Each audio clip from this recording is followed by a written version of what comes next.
Welcome to Business Innovators Radio, featuring industry influencers and trendsetters sharing proven strategies to help you build a better life right now. Hi, everyone. This is Tammy Patzer, and I'm really excited because today I am speaking to a jazz singer, world-renowned Donna Singer, and yes, that's her real name. She has just returned from Paris and singing at Carnegie Hall. Her European tour to Switzerland and Italy were a huge success. Her tour finale took place in New York City with a performance at the Metropolitan Opera Guild Recital Hall in Lincoln Center and Central Park's Naumburg Bandshell. Donna is a graduate of the New York Academy of the Theatrical Arts with formal training at the Juilliard School, and of course, she has kept music close to her heart. She was honored by Straight No Chase, a jazz show, as the Singer of the Year, backed by the Doug Richards Trio, for the Kiss Me Beneath the Mistletoe CD. Last year, she sang the national anthem at Sunrise Stadium, home of the Miami Dolphins, and she's headlined at the Bethany Jazz Concert in Kansas, Nebraska International Jazz Festival, Saratoga Arts Festival, Newburgh Jazz Series, New York Heritage Festival, the Amphitheater in Vienna, Virginia, and she performed musical series, festivals, clubs, cafes, and fundraising events. And of course, she goes on international tours on a regular basis. So Donna Singer, welcome. Thank you for having me. Donna, it's really interesting because jazz has been around for a long, long time. Long time. Tell me a little bit more. How did you get involved with jazz? I grew up in a very, very strong jazz family. Not necessarily musicians, but my parents loved listening to jazz and dancing. And my twin sister, Dawn, yes, I have another one, we grew up listening to jazz vocal artists, Sarah Vaughan, Ella Fitzgerald, my personal favorite, Dinah Washington. And we were just listening to these albums, and all of a sudden, I started singing them on a regular basis, just in our basement and in our family room. I just started singing them. And my mother says I was singing or humming nursery rhymes at a very young age. I was humming along very quickly at a very young age. So I've been singing a long time. And my father introduced me to all of these wonderful women and men, Billy Eckstein, Sammy Davis Jr., Nat King Cole.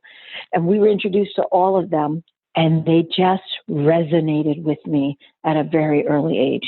I was singing Mr. Paganini and What a Difference a Day Made at a very young age, and it stuck.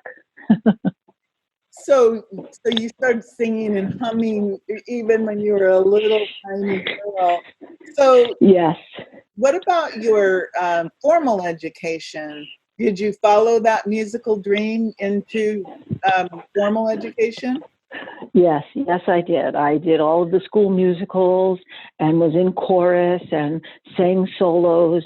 And then when I went off to college, I majored in theater education. And then I went to the New York Academy of Theatrical Arts. And I remember in the audition process, they said, no singing. And I thought, well, what kind of an audition is this if I can't do a monologue with singing in it? And I sang a little bit from the tagline, and I did a little singing at the end of my audition. I got in. How can they say no singing when it's theatrical arts? I know, a musical. I think it's because they must have thought they'd get all these divas. And you also went to Juilliard also. Yes, I went to Juilliard as an adult. After I had graduated from the academy, I faced the real world and took a job and really put music to the background career-wise. And then I auditioned for Juilliard as an adult, and I got in to their night program, and stayed there a couple of years, and just said, "This is what I want to do." And I started working with my husband. I met my husband, I think, the year before I auditioned for Juilliard, and Roy Singer, yep, that's my real name. He's from Kansas and a composer. He really pushed me into, Donna, go audition for Juilliard. I want to train my voice. No more voice coaches, no more just taking lessons here and there. I want to do this. So I auditioned, got in, and then history happened. Wow. So you got married and you have a son, Mm-hmm. Christopher. And I understand there's something a little bit unique about Christopher, since his father is a composer and his mother is a singer. Well, let me first say, Christopher is from, and I'm sorry, I don't mention this because it's so many years back, but Christopher was my first marriage. But the unique thing about Christopher, having grown up with Roy and me, he doesn't sing at all. He can hold a pitch. I've heard him like hum, but when you ask him to sing, he does not sing. And I feel bad. I think that's because of me. But he comes to all my shows, so I'm happy. Well, sometimes that's more important, to be a biggest fan. So Right. that's a huge thing. So Right, that's huge. I wanted to ask you a little bit about, since you love music and jazz so much, when you were a kid, do you have any recollection of any concerts that you went to? Oh, I sure do. I went to two major concerts. One was the Michael Jackson 5 reunion tour, where they just did that, their wonderful stage presence and dancing. And I thought I wanted to be on a stage like that and dance and move and just electrify the audience. But yet I knew deep down this wasn't the stage that I was setting myself up for. I knew even at that concert, I wanted to be on an Ella Fitzgerald stage, but that concert was awesome. And then I went to a Commodore concert, and I was like Lionel Richie, and it was just phenomenal. Once again, lights and acrobats and dancing and singing, but yet somehow I still knew, no, I'm going to be on a jazz stage. That's when I really was like, I want to be on stage. I want to be on stage, but I want to be on a jazz stage. So when you talk about the Jackson 5, Michael Jackson, the Commodores, and then you say, I want to be on a jazz stage, Mm-hmm. people like me, I don't have a lot of experience with a jazz stage. What is Mm-hmm. what is that? What is that? Well, I think of jazz, and I don't know if you ever heard the expression smooth jazz Yeah. or laid back jazz. Jazz is not pop and circumstance, pop and like, wow, and beat it.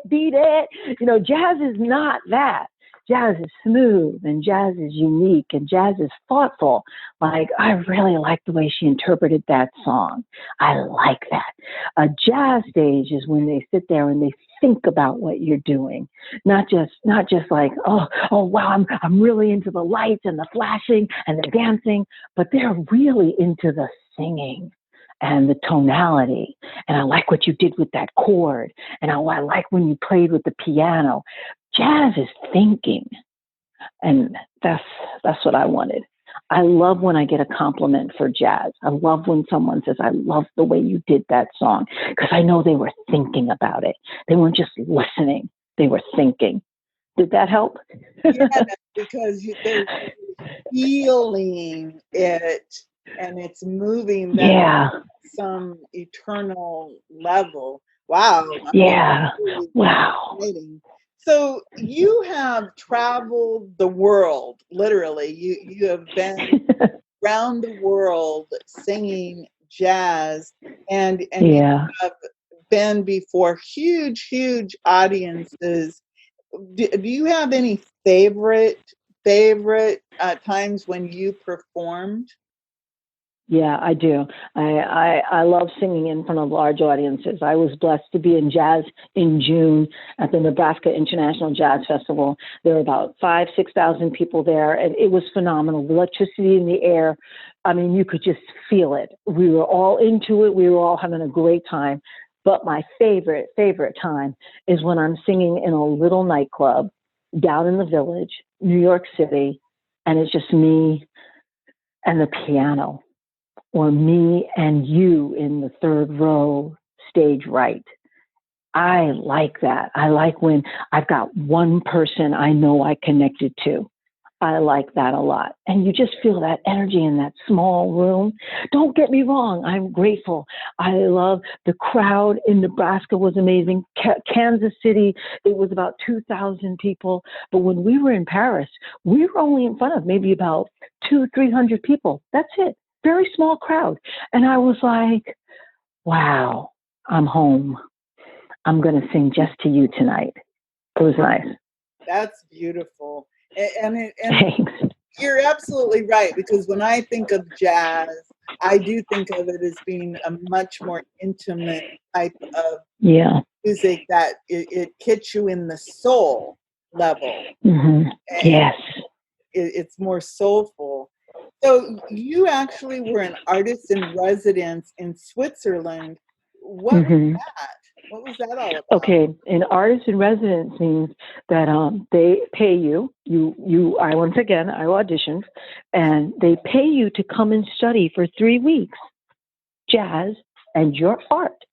An artist in residence, and you're there at their home. It was a beautiful chalet right in the Swiss Alps. I mean, I opened my window and there were the mountains. It was like insanity. And you studied, yes. And we studied for 3 weeks. And then on top of that, I gave master classes to students for free. They, advertised if anybody wanted to come and have a free vocal lesson with Donna Singer. So I also gave master classes, and wherever level you were in your singing style or career is where I would jump in. So I wouldn't try and make you be something you're not. And then, we had a show at the end of those 3 weeks. Well, because not that I was at a different level or a different stage, because of where I was in my career, they asked me, would I be willing to do more than one show? Because 3 weeks to study for a show that was already put together in New York, you know what I mean? It didn't necessarily have to be 3 weeks. I could put on a show one day after being there. I brought my trio over with me. My Roy Singer came over on piano. Hunter Isbell came over on bass. Bill Fleck came over on trombone. And I was like, and then we had a guest drummer there. And I was like, 3 weeks. Yes, I love being an artist in residence. I love studying my craft. But the reality is I could do more concerts for you. So we ended up going to nursing homes. We ended up going to, a nursery where nuns live. Monastery? I apologize. I can't think of the word, but where nuns live. We did what they call a place where the nuns are. So monastery? It might no. be like that. Okay. So we did a show there. We did a show at the hospital. So I ended up actually doing 7 shows in Switzerland. Then once we were engrossed in artist in residency, we then went over the border to Italy and did a few shows over there. And it was phenomenal. The whole experience was great. So even though I was an artist in residency, studying my craft, studying what I wanted to do with audiences, we ended up doing a lot more shows than most artists because our show was already put together. Does that make sense? Yeah, it does. Oh, okay. It's like you're saying that you brought your trio with you. You brought your team with you. Yes. And so you were ready to go. And so Yes. to go tour, and provide this jazz experience to people who probably would never have gotten that type of an experience. Yes, small villages. Some of our shows only had like 30 people in them. It was small villages where we would go. One show was in someone's living room. It was great. It was just great. But it was great being an artist in residency because then we could also work on new material. So my material is very extensive. I'm very fortunate. Not only do I do the great music of Ella Fitzgerald and Sarah Vaughan and so on and so forth, I've also incorporated Tina Turner. I've also incorporated Diana Ross. I was able to bring in artists from another generation in a jazz flavor, but yet still have some fun with it. So the artist in residency was really great. It opened my career tremendously to a whole new light, if that makes sense. Yes, I really can understand. Oh, good. Good. You're blending it. It's just like yes. what I do in my world is you take what it would call old school jazz and then blend it to come up with something brand new for today. Right. Right. And today, this is what people want to hear. Not everybody remembers Ella Fitzgerald and Dinah Washington. And that's okay, because I can introduce you to them, but then I can also bring in artists that you are familiar with and turn that into a fun jazz evening too. Yes, I really like that. So yeah. You recently moved to South Florida from the Catskills? Yep, from New York. Yeah. The Catskills were an hour and a half from New York City. So I actually worked in New York City and commuted. Oh, I see. And you worked with the Doug Richards Trio, and you actually created 5 albums with them? Yes. I met Doug at a small gig, and he just really spoke to me. The bass he played electric bass, not upright bass, because Doug had cancer and his fingernails came off. So he could no longer play the upright bass. So he played the electric bass, which is like a guitar bass. And I had never heard the guitar bass so strong and so perfect in a jazz uniform. I mean, some people are like, oh, that's not true form. That's not true form. It's got to be an upright bass. And all I can say to you is, no, it doesn't. Doug played with Erskine Hawkins of Tuxedo Junction fame. He played with Frank Sinatra, Sammy Davis Jr. He played with all the greats. And he was one of the greats who lived in the Catskill Mountains. So I just happened to hear him at a club. And I struck up a conversation with him. And he says, well, why don't you come sing a song up on stage? And I said, yeah, I think I will. So I sang Bye Bye Blackbird, Sammy Davis Jr., and the rest was history. He just brought his trio into the studio. We made the albums. And don't get me wrong, we didn't make the albums all in 5 weeks. It was over years of, collaborating and being together. And yeah, we made 5 albums. They charted on the NPR charts, on the college charts, and on Roots Jazz Music Station chart. So this new album that I've come up with, I'm very scared because it's my first album without the Doug Richards Trio. But I'm also excited. So you, speaking of this new album, what is the name of it? The name is Set Your Heart Free. And the theme is, it's not about children, but it's the theme, children. And it's one, introducing the younger generation to the newer generation with jazz. And number 2, there are some amazing things happening with our children today, that children in one of my songs have to fight to be children, because today's standard, it's so crazy. We don't really have, I think, a defining definition of what kids can be and who they could be and should be. I mean, I remember when we were over in England, they graduate high school at age 16, and they're in college at age 17. Over here, it's age 18. I mean, the definition is so vast that I felt like we needed to have a theme where children could be heard and that also school shootings. And I mean, that's just something we can't even wrap our brain around. But now we can, because it's become such a norm that I thought, what is going on with our children? We have children being separated from parents. What down at the borders? What's going on with our children? So I just felt I had something to say, and I was actually losing sleep over it. I was like, what's going on with our children? I mean, I have an adult child, and I still worry about him every day. But our children. So the album, I'm not saying it's just about it's children's songs, because it's not. It is a jazz album that the theme is about some of the things that are going on with our children. And some of them are pretty bad, and some of them are inspirational, and some of them are pretty darn great. And we hit upon that.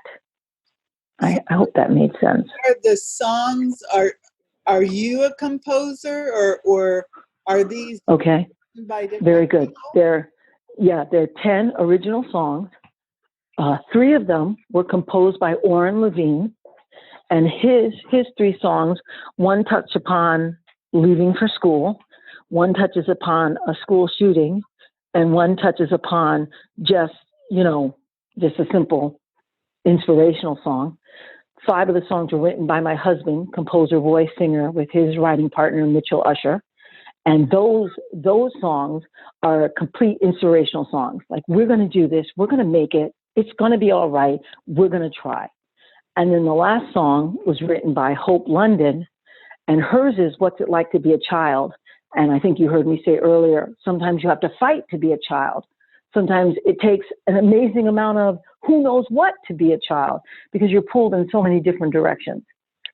So they're all composed by 3 different artists, and I'm the singer on all 10 songs. And my trio is Brad Keller on piano, Rancis Colon on bass, and Adolfo Herrera on drum.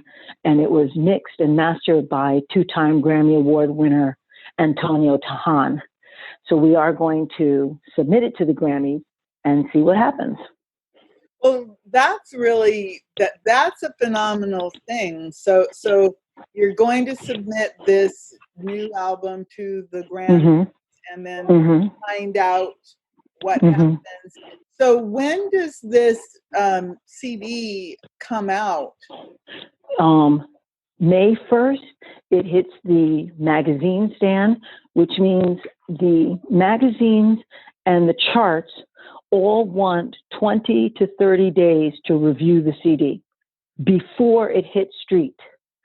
So May 1st, it hits the magazines, and June 1st, it hits the streets, and July 1st, we submit it to the Recording Academy. I've got a plan. I hope the plan works. I really do. Well, that's really phenomenal, because like you said that it was produced by a 2-time Grammy. Is that? 2-time Grammy, Antonio Tahan. Okay. He's won an American Grammy and a Latin Grammy. Okay, so that's pretty phenomenal.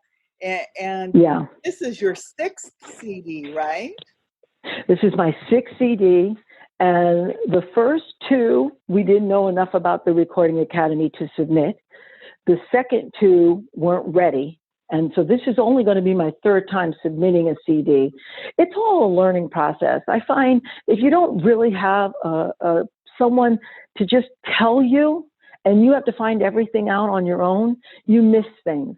And I think this time, I'm telling you, Tammy, I got it. I think I've got it. We've just submitted to the Nielsen ratings for the Billboard charts, and we're submitting to the NPR charts. Like, I really feel like all my ducks are lined in the cows are in a row. They're in a row with I don't know what I'm trying to say, but I think I'm all set this time. Well, it sounds like it. You said that, you've got some phenomenal people are writing your songs. Yes. Yes. You have the phenomenal, your trio, and yes. that, and you have a 2-time Grammy Award winning producer. So it sounds like you're really on track. So I wanted to ask you a little bit more about since you've moved to the West Palm Beach area. Hmm. What's been going on? You come from New York City, and you're, into Florida, which is a totally Hmm. different environment, and I imagine New York City, like you said, they have the clubs, they have the Yes, I traffic. know. So how has that affected your musical life? Okay, well, it has been fantastic moving to Florida. I have hooked up with some of the best musicians. I just mentioned 3 on my album that I met by just going to clubs and going to hear jazz throughout the area, Fort Lauderdale, Miami, West Palm. And I've been able to introduce myself to many musicians. But what I think you might not know also about me is I sing with an 18-piece big band orchestra, and I sing with an 80-piece concert band. So I've had a phenomenal here in Florida. So I have had a phenomenal opportunity to meet many musicians who, Donna, can you come on this gig with me? Donna, can you come sing on stage with me? Donna, can you? So I have not stopped moving. And because I sing with an 18-piece orchestra, I've been able to really hone in on musicality, tonality, and really get a song across to an audience. Because when you have 18 musicians fighting to be heard and just one little singer in front of them, you better have your chops.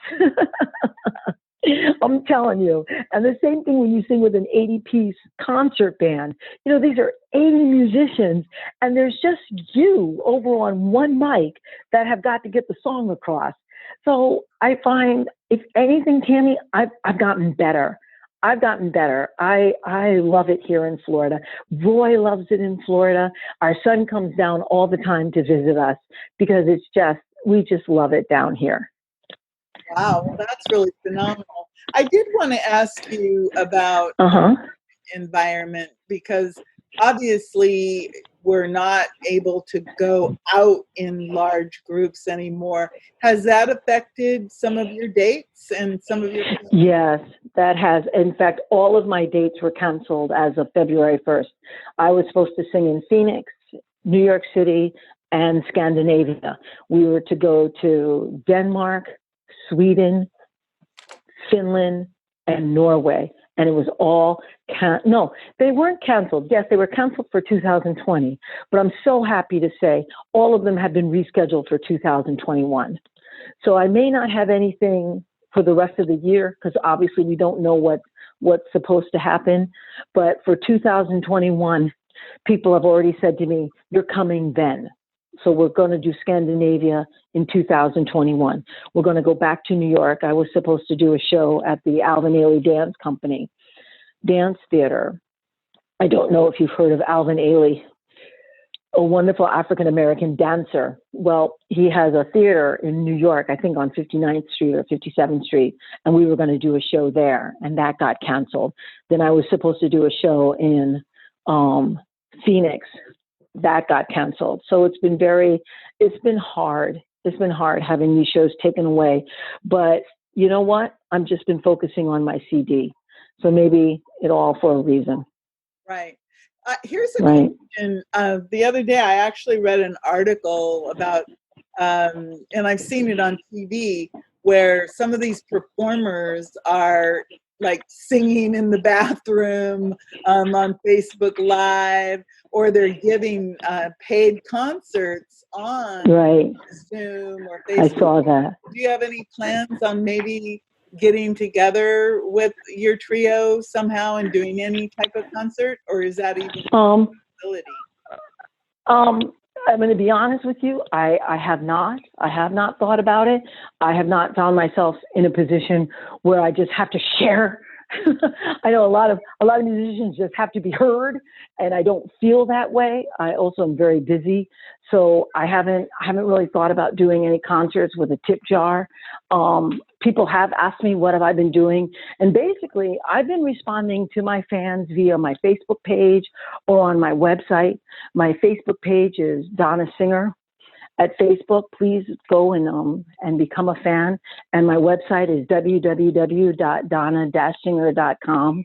And you're more than welcome to reach me there. And I also am on Twitter and Instagram under Donna Singer. So I've been finding myself actually connecting one-on-one with people I don't know, like you, who have said, Donna, what are you doing? And I'm like, hey, how are you? And we start a conversation that way. I'm not saying I won't do a Facebook Live. I'm not saying that. But right now, I don't see that in the future for me. Oh, that's phenomenal. So as the Grammy nomination gets closer and your CD becomes available, they'll start playing it on the radio, on radio Yes. stations, and will people be able to buy it online? Yes, you'll be able to buy it online and you'll be able to listen to it. Our biggest promoter, I have a contract, is with Pandora, Spotify, and iTunes.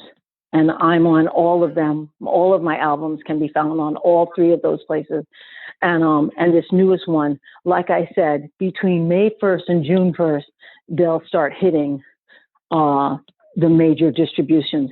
Because with the Grammys, you have to be distributed in order to supply. So I'm excited. I have a question related to the Grammys. Can your fans make any effect on that Grammy award, or is that an industry award? You know how? Oh, good question. That's a great question. It's a twofold question. Number one, they cannot. The Recording Academy is a closed group. Okay. I can vote because I'm a voting member of the Recording Academy, but only members can vote. But the fans can help because we are on the Nielsen ratings. We just registered for the Nielsen ratings. I don't know if you ever heard like how many people watched the last series of MASH. 3 million people. Yes. Well, that was the Nielsen ratings. Well, that's it. And so I'm on that. If people buy, because a lot of people are like, Donna, send me your CD. I'm like, but that doesn't help me. If you buy it, even one song, that goes to the Nielsen ratings. And if I'm on the Billboard charts, that obviously gets my name out there. And anything that gets your name out there, people in the Academy will remember. They're just like ordinary people. They are ordinary people. If they've never heard of Donna Singer, why should they vote for her? Oh, I remember. Donna came out in June with that great hit. Destination Jazz. So it's just like if you're voting on American Idol or The Voice or whatever program, it's if you're a fan then of Donna Singer and her CD drops and those songs, you want to go buy her album, her CD, or her song so that it helps you to move up in the Billboard charts, because that's it exactly. Okay. Great. Yeah, because we all know who Lady Gaga is, but I'm sorry, I never heard of Lady Gaga till when she got on the billboards. Yeah. Next thing you know, Lady Gaga's tune starts going up to #1. Then Donna heard of her. It's really that simple. So we're telling all of our fans and all of our friends, we'll probably start the campaign, because I have an ad coming out in 2 different jazz magazines, and the campaign will be go out and buy the CD, not go out and listen to her, or you can find her. But the big campaign push will be, if you buy the CD, that'll get me name recognition in the world, and hopefully that'll help Bruno Mars the same way. Well, the beautiful thing about your name, Donna Singer, is that you can remember.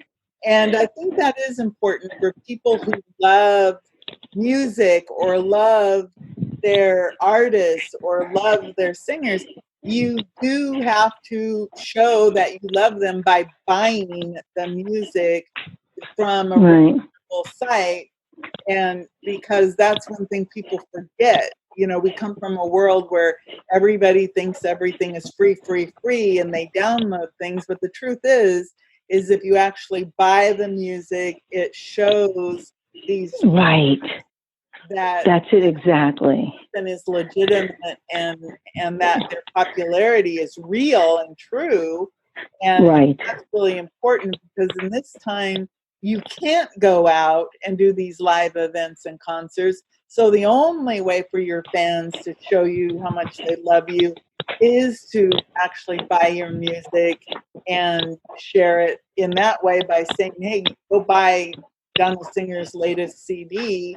And I'm excited for when everything opens up again, especially the fact when you'll be able to go and do all these live concerts. And that's it. Yeah. And there's many opportunities to hear me for free.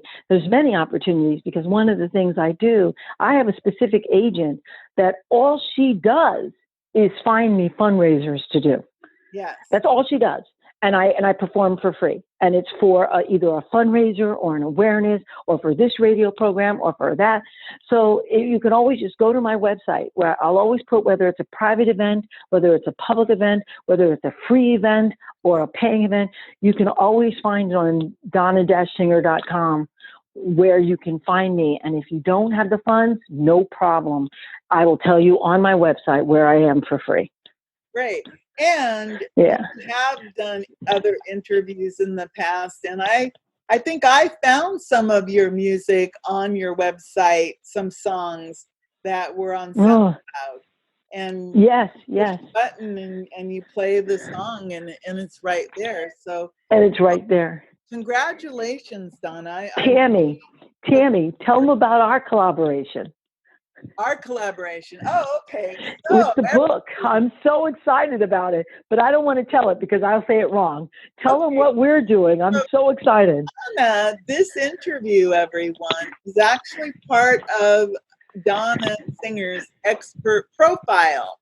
She's going to be in volume 11 of Expert Profiles that comes out May 1st.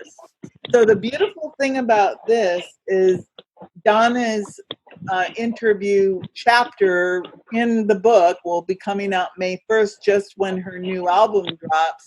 So you'll be able to read about Donna and read this interview in a conversation with Donna Singer in Expert Profiles. So that book will come out. And so you'll be seeing a lot more about Donna Singer in the next few months.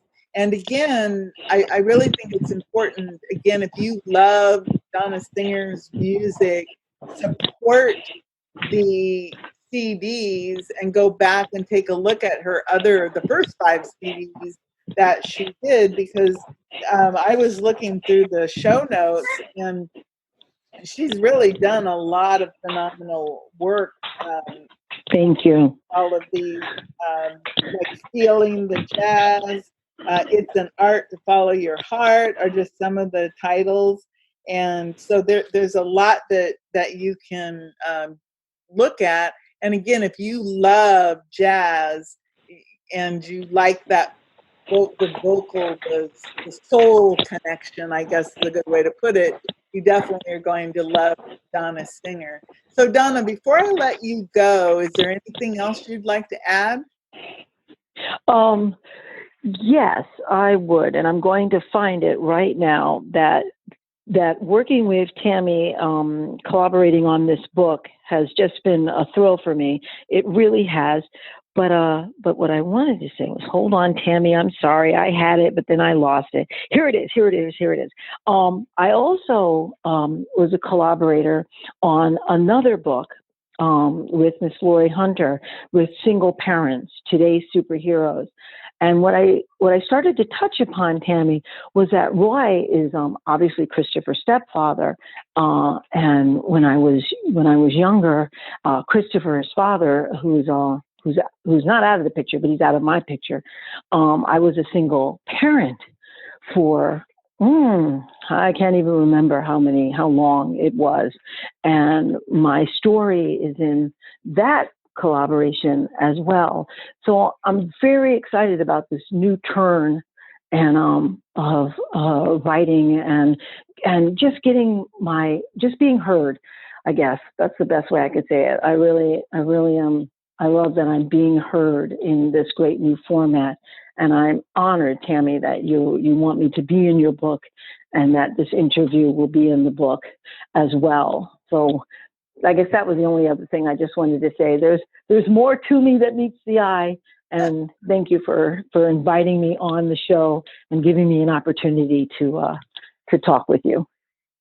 Well, I'm really pleased that you've been here, Donna. So everyone, we've been speaking with Powerhouse performer Donna Singer, and she has wowed jazz lovers around the world.